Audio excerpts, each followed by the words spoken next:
Hello and welcome to episode 3 of the Transform Your Life podcast. I'm Angela Hauk and I am so excited to have you here with me today. Today is actually our very first interview. We have an inspiring guest that will be joining us today. Her name is Ivory VanVeen, and Ivory has a really amazing story that I hope will inspire you. Today we're actually diving into self-love, how to have more self-love, how to see yourself in a more positive light, and the ways in which you can integrate yoga and meditation into the things that you're doing with your healthy lifestyle to really get you to a place where your mindset is able to appreciate exactly where you're at right now. So here it goes. Hi, Ivory. How's it going? Good. How are you? I'm doing good. It's great that you were able to join us here on the podcast today. Yeah, I'm super excited. I thought that I would start off today's podcast just by letting everybody know how we know one another. And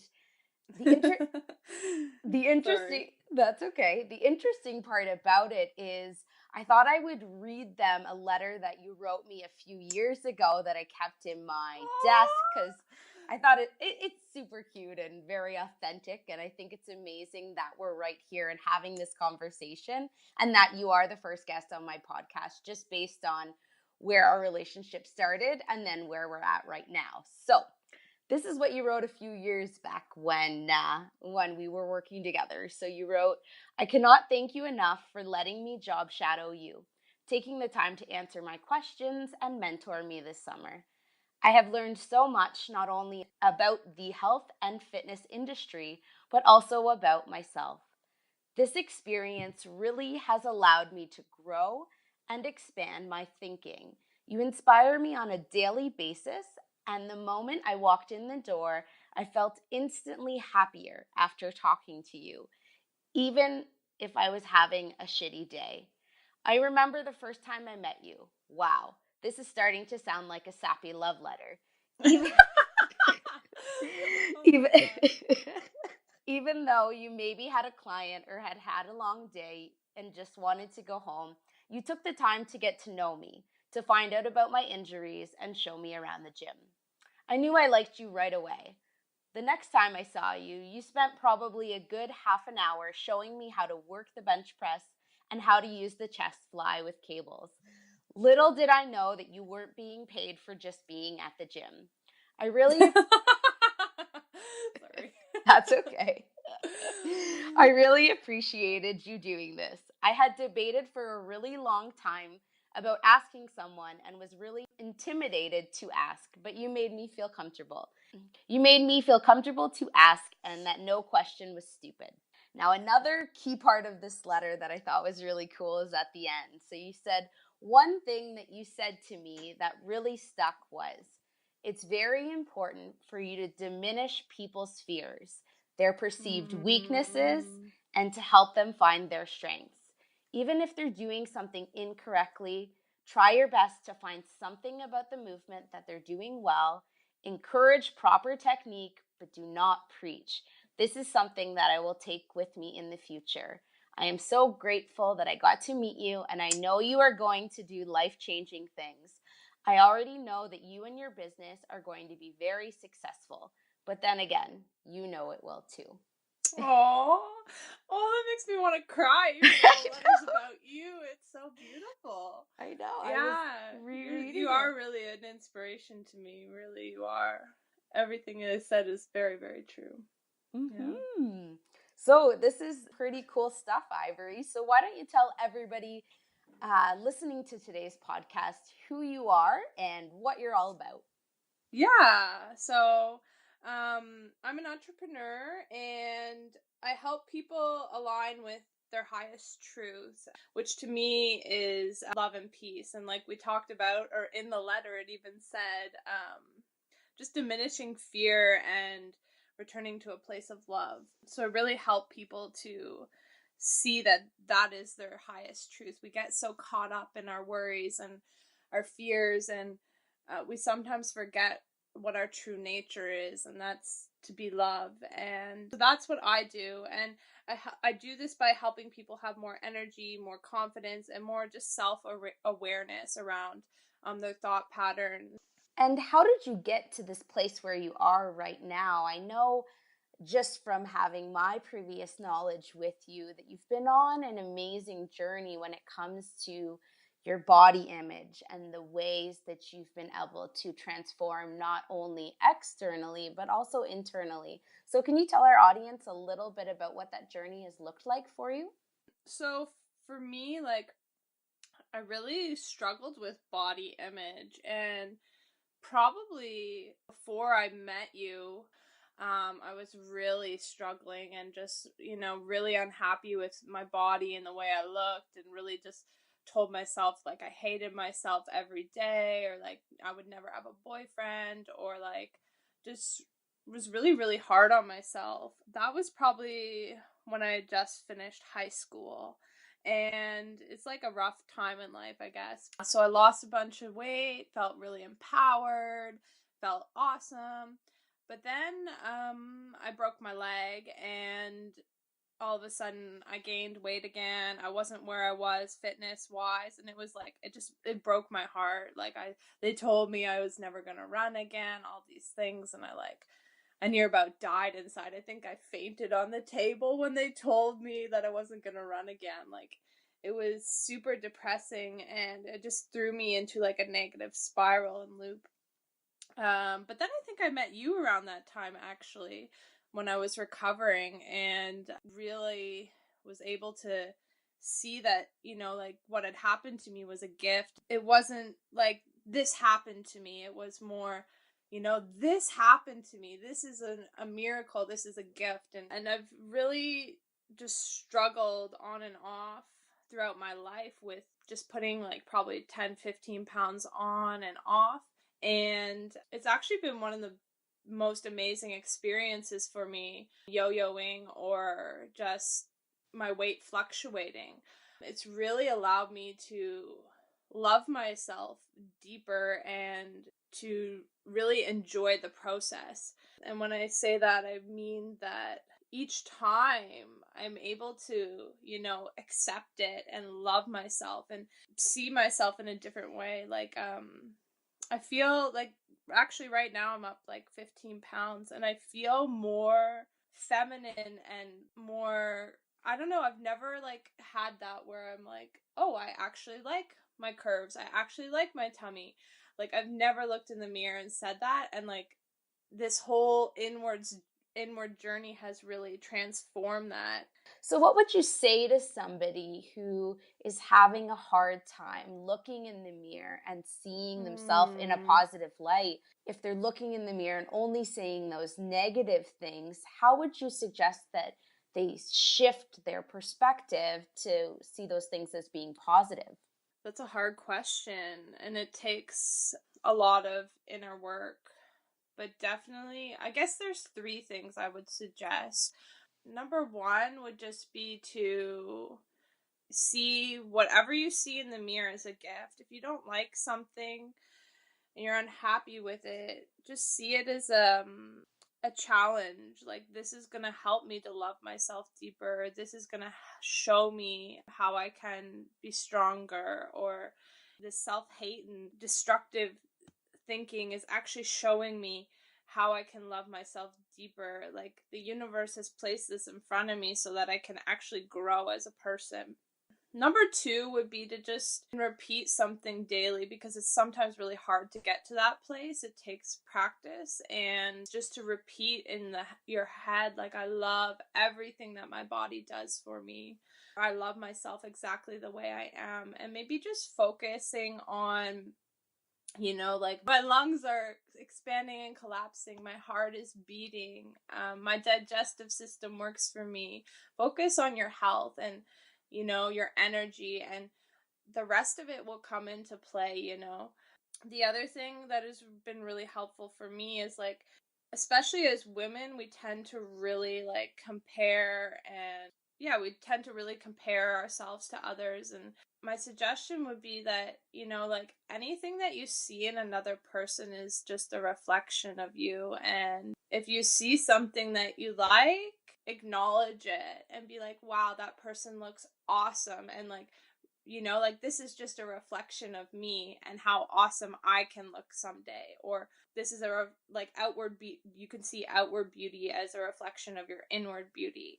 So not necessarily needing to compare yourself like, oh, I love that girl's thighs or that tummy or whatever. Just acknowledge that that person is a reflection for you, and it's showing up for you because you're growing into that person, and compliment them on it.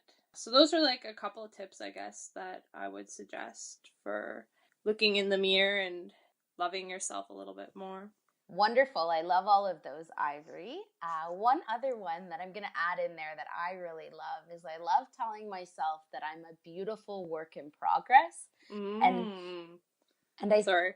They're some of my favorite words, and I forget where I read it, but when I read it for the first time, it really brought me to a place of peace, because I too have had a lot of those ups and downs with the yo-yoing, and just recognizing that although I'm beautiful where I'm at, it's also okay for me to want to change, or it's also okay for me to have physical goals, and that's not a bad thing. That's not to say that I don't love exactly where I'm at right now.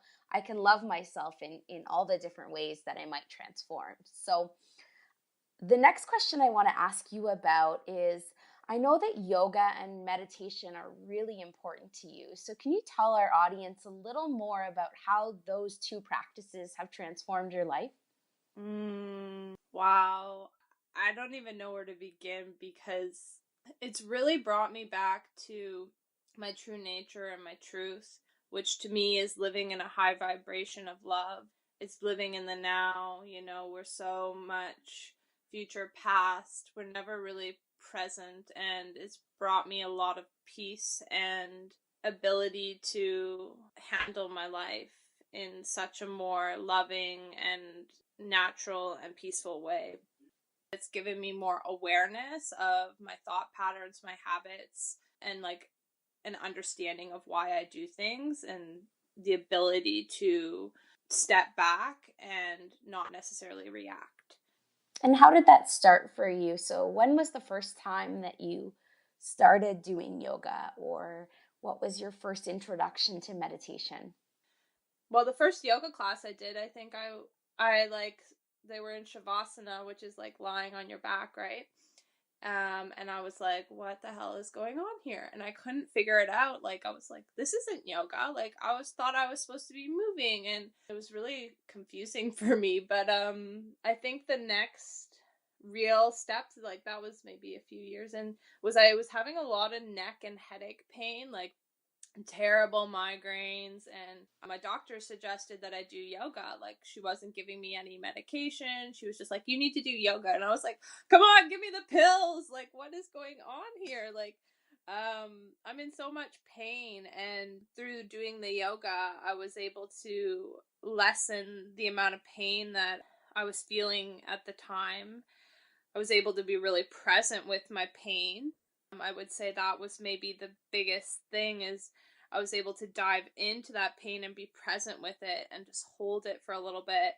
And through that, I was able to find peace and relax, and my headache and neck pain started to diminish. I still have it once in a while, but it's not to the point where I like needed to lie in bed, you know. And I was just really, I think I was just on a journey inwardly, even if I didn't really realize it, that I was just really desiring to have more peace in my life.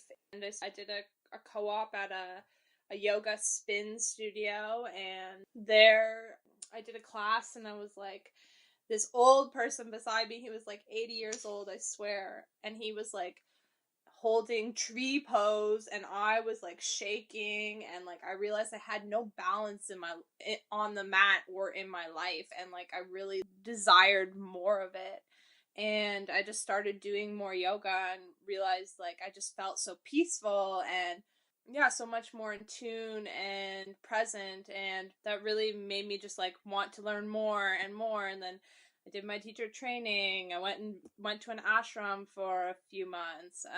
I don't know how to explain it, but once once you taste a little bit of your true nature or that inner peace and stillness, you just want more of it because that's all that you are, really. Now, I know that you did some traveling and that those adventures in traveling really transformed you into the person that you are right now, Ivory. That was definitely a shift that I saw in watching your journey. So, can you tell us a little more about your experiences? Yeah, so I spent last winter, I just felt like I really needed some space. Just for me, I just needed some space for me and to deepen my practice. Yeah, I went to Mexico for a month and then I went to the Bahamas and I stayed at an ashram, which if you're listening and don't know what an ashram is, it's like a monastery, but more of it like a Hindu monastery. And it's where like yoga comes out of. It's just like a transformational experience. I met some of the most amazing people. I really had a chance to look at myself. I was practicing yoga and meditation every day for 3 months. It was really just a time to look at myself and to see myself clearly. I think the main thing that I took away from it is just allowing myself to be more open and vulnerable and to share my journey, because that's one of the biggest things that was happening for me at the ashram. Was it was like an incredible struggle for me to be there. I wanted to leave so many times, and I just like broke down in front of people and was open and vulnerable and honest about what I was going through. And I think it really helped me. And I felt at times in a really dark place, or really embarrassed about the things that I was feeling, and just to be loved and accepted in it. And I think in a way we all go through a lot of dark stuff, and we just pretend, we put this happy face on, like, yeah, I'm okay, or I do yoga, so everything is wonderful in my life. But really, we're all just looking for healing, and we're all just putting this pretend happy face on and looking outwardly for love and acceptance. And if we're truthful and honest with ourselves, we can open up and be clear about what's really coming up for us and be honest. And that encourages other people to grow and to step into their truth too. It was such a big journey for me to be there. What were the challenges while you were there that made you want to come home or leave where you were? Just like doing like the same thing every day was really intense. Like, and I knew going into it that it was going to be like that. It's very rigid. It's very routine. You're getting up at 5:30 every morning. You're meditating. You're doing yoga. I think one of the main things is all of a sudden it changes when you're being forced to do something. I mean, you have free will. You can always leave, whatever. But I've chosen to have routine and to be disciplined and be forced to sit with myself. There's a lot of resistance that comes up when someone else is telling you to get up and meditate at 6 a.m. If I were at home and wanted to meditate at 6 a.m., not a problem. I will get up and then get out of bed and do it. Like, but when someone else is telling you have to do it, there's just so much resistance. At some point, everyone kind of has their breaking point. It's like, I don't want to do this anymore. And I just pushed through and tried to find more balance in it and more fun and enjoy the process and enjoy like that I was only committing to this for a short time and I was just going to do it. And how would you say that you were able to find the willpower to stick it out till the end? Honestly, it was the people that I was surrounded by. They really were encouraging and fully accepting of what I was going through, and they were going through it too, so it was just nice to be able to have people to talk to about it and to connect with and to encourage each other. Like, this is important and there's a reason why you're here, so like just keep going. I mean, when I'm talking about it now, it sounds very like prison-like and regiment, but it's not like that. It was, you're signing up for an experience, if that makes sense. Like, if I wanted to leave, I could, but like once I was there, I wasn't really willing to do it at times. And just having friends and community to support me in that was really important. So I guess that's like with any journey. Like, I mean, if you're looking to lose weight or you're looking to whatever, love yourself more, like, or to be kinder to yourself, it's important to have community, or you're looking to start a meditation practice, like, have someone else that you can rely on. And I really think community is very important. And what would you suggest for somebody who maybe feels like they don't have a community of support around? That's a good question. And that question kind of breaks my heart, because I think we all so often feel that. We all so often feel that we're alone. And I'd say take your blinders off, honestly. And I can be like this too, like, no one understands me, no one gets me. But when you're willing to take your blinders off and be open to what's in front of you, you might just find that there's someone that really does understand you. And if you're willing to be open and vulnerable with that person, then you're going to build a great relationship. I love that. That's fantastic. So you mentioned that you help people come into alignment with their highest truth. So can you tell me a little more about what that process looks like when you're starting with somebody or interacting with somebody? For me, it's like looking at the whole person, what's going on physically with this person, mentally and emotionally and spiritually with this person, because oftentimes what's going on, or our resistance to change, is something mental or emotional, and a mental and emotional tend to link together. Just seeing beneath, their exterior. And I think this is something that maybe both of us have, in a sense, and it's just because we've went through our own journey, and through our own journey, we can understand when we see someone who's a little bit anxious, or a little bit protective, or a little bit depressed, or whatever. It's through my own journey that I can see people a little bit more clearly. So when I work with someone, I definitely am looking at not just the physical person, but what is going on with this person emotionally, spiritually, and why are they having blocks, or why are they having issues, and looking into, well, how can we bring more peace and harmony into your life so that you can clearly deal with whatever your fears are, or whatever is going on with you. Because if you can come back to that place of inner peace and stillness, it becomes very clear what you need to do, and you're able to really also sit with your pain, sit with your fear, and look at it head on. And maybe that's also a little bit what my ashram experience was I clearly had to sit with myself and look at myself, and it is not an easy task. And that is what yoga and meditation is all about, is being able to look at our pain, our fear, and be able to see it with love and peace. So why would you say that the topic of self-love, why is that so important to you, Ivory? Oh goodness, that's a tough question.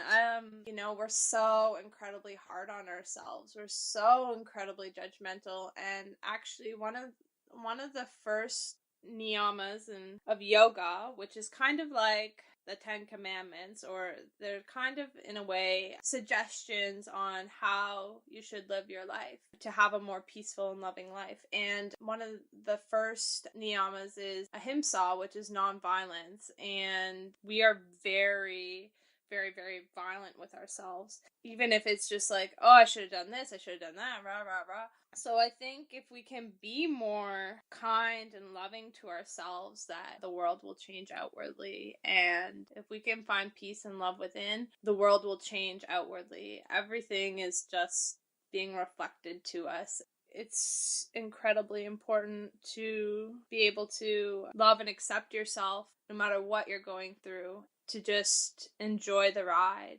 And if you can love and accept your situation as a gift, that's when you find inner peace, and that's when the world changes. Just as a little thing to add to that, one thing that I'd like to say in relation to it, just as something that I feel like I've personally experienced, is I feel as though when I learned to love myself, I gave the world permission to love me too. So I feel like when we're in a position of self-hate, or when we're being really self-critical, those that are around us start to recognize that, and we open the world to be able to love us and see the qualities in us that are so wonderful. But when we're in a place where we're really critical, everybody around can sense it. You're Maybe your children can sense it. Maybe your partner can sense it. Maybe those that you work with it can sense it. Versus when you're in a place of self-love, you exude a light that other people, they just can't deny when they're with you. And I think that's the power in self-love as well, is that we really do open the connection for relationships with other people and for them to really see us in our most authentic self as well. Yeah, that's so true. Are there any books that have helped you on your journey? Oh my God. I'm so glad you asked that question. One of the books that actually my number one recommended book for the self-love journey would be The Universe Has Your Back by Gabrielle Bernstein. And I know both of us have read this book.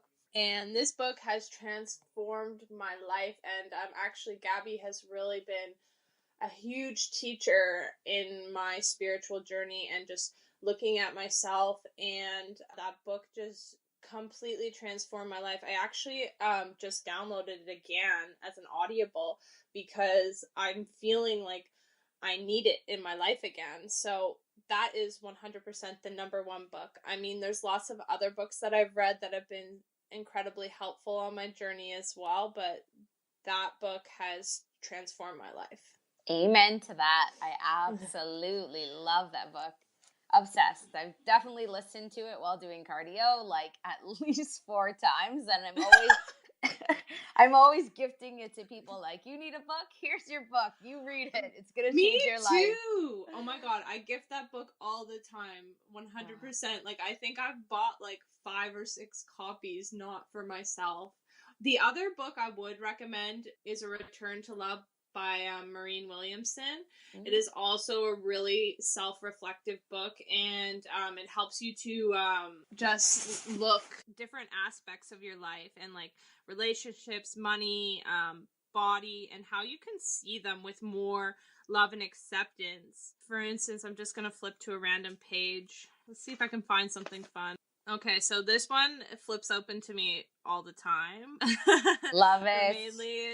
Mainly it's I need to learn the lesson so I can flip to a new page. Money. Joy has no cost. Do what you love. Do what makes your heart sing, and never do it for the money. Don't go to work to make money. Go to work to spread joy. Love it. That is so perfect. Yeah, I love that book. I just get excited when we talk about books. Yeah, no, that's perfect. That's perfect. So, just as some key takeaways to wrap up the episode, I do want to give people some concrete things that they're able to do right now. So I want to dive into the many aspects of the things that you do, Ivory. So let's talk about yoga first. So if somebody is wanting to start yoga, where do they start? Oh, good question. I just started with YouTube videos. Yeah, like look at your city and just like Google yoga studios and see what comes up, and just be open to trying a few out, because you'll find a teacher that you like and a place that you like naturally. So if you don't have a good first yoga experience, be open to trying a different studio. Would be my suggestion. But you can definitely try YouTube. I really like Yoga with Adriene. She has an awesome YouTube channel. But actually, Ange, I am hoping to start up a subscription come the new year. So I'm going to have an open group, and people pay a certain amount. They get 2 yoga videos a week, and they can view it for as long as they want, kind of thing, and they can have access to it at any time. Excellent. And if somebody was to want to start meditating, where would you suggest that they start? That is also a good question. I would just suggest, well, there's tons of apps, but I personally have never used an app or a YouTube. For me, I just started sitting for 5 minutes every day and just focusing on my breath. So you can, if you want right now, we could just practice, and all you have to do is focus on your inhale and your exhale. Focus on the belly rising, the ribs expanding, and the collarbone lifting. and then exhale, feel the collarbone fall, the ribs collapse, and the belly falling. So just watching the natural rise and fall of the breath. You can also focus on a word. So you could focus inhaling peace, exhaling love. That's kind of how I started. I didn't actually start with a YouTube or an app, but maybe there's some that you've used that you could link for people. So the one that I use and love is called Stop, Breathe, and Think. So the reason why I really like it is because of the way that it makes you reflect about how you're feeling. So when you open up the app, you are able to tell it, how am I feeling physically? How am I feeling emotionally? How am I feeling mentally? Then you are able to select from a whole bunch of emotions and say, I feel tired, I feel anxious, I feel worried, I feel happy, all of these different emotions. And then the app provides you with a meditation to help you with the way that you're feeling, which I think is so amazing that it's able to kind of pair that up. And for somebody who kind of thinks in the way that I think, I find that really helpful because my brain is always like blah, blah, blah, blah, blah, blah, blah, blah, blah, all the time. So to have an app that helps me kind of organize that, I actually find it incredibly helpful. So that might be an app that might be of interest to you as well. And again, it's called Stop, Breathe, Think. Yeah, that's absolutely beautiful because there's actually different breathing techniques that you can use based on if you're feeling down or if you're feeling up to bring you more centered. So I think that's great. I definitely just would suggest though that people only try 5 minutes to start and make a commitment. Like I am going to do this every morning when I get up, or I'm going to do this after my workout. Just make a commitment to it because otherwise it won't happen. Agreed. That's excellent.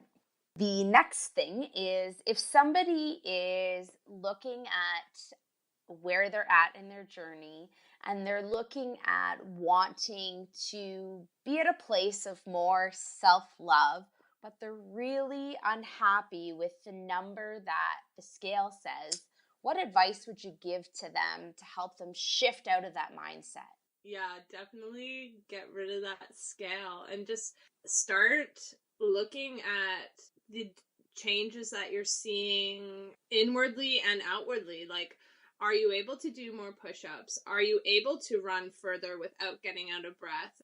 And inwardly, like, are you feeling more energized? Are you feeling more confident? Are you feeling like focus on what is showing up for you and get rid of that scale. Just get rid of it. You know, as soon as you can start focusing on the good that's showing up and the good things that are happening, the scale will just start to naturally shift. It's because we're focused on that negative, oh, I'm not seeing results. When we're focused on that and that story keeps playing in our head all the time, then that's what's going to show up for us. So as soon as we can shift out of that mentality of the number and focus on what is internally and outwardly happening for us, then just naturally the rest will start to fall into place. And I've seen it happen before, and I'm sure you've seen it happen before, but this is the truth. That is beautiful. So you mentioned starting this project with the yoga that you're going to be hosting online. So can you tell our listeners that may be interested in that project that you're pursuing, what they can do if they're interested in participating?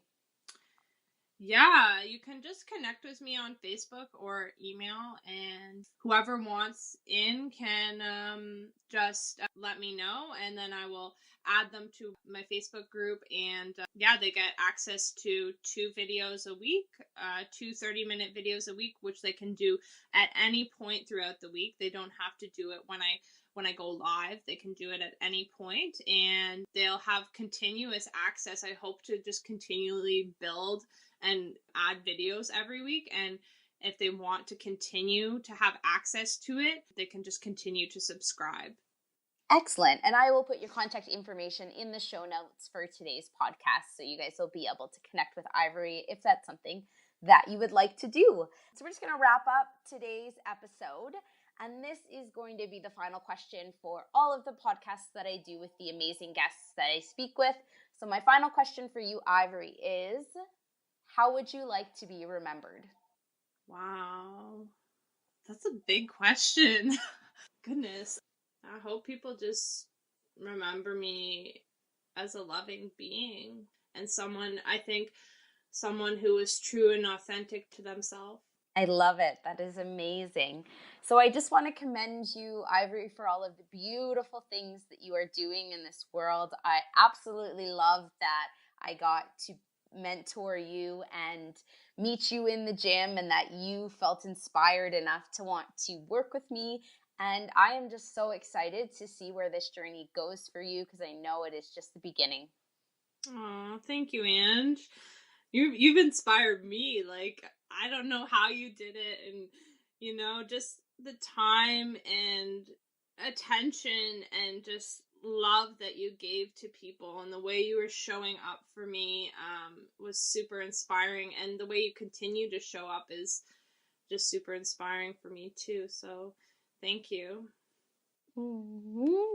Yay! Yeah, give me a virtual cyber hug. hug. Cyber hug. I love it. I love it. So that's it for today's episode. Thanks for tuning in. If you believe that this episode would be beneficial to somebody in your life, feel free to share it. Also, if you like our content, be sure to subscribe so that you're always informed when a new episode comes out. I'll be putting them out Thursdays. Some of them will be solo episodes, and then sometimes I'll have some guests on as well. So that's it for today. I hope you guys have an amazing week, and thanks again for all of the support. I truly appreciate it.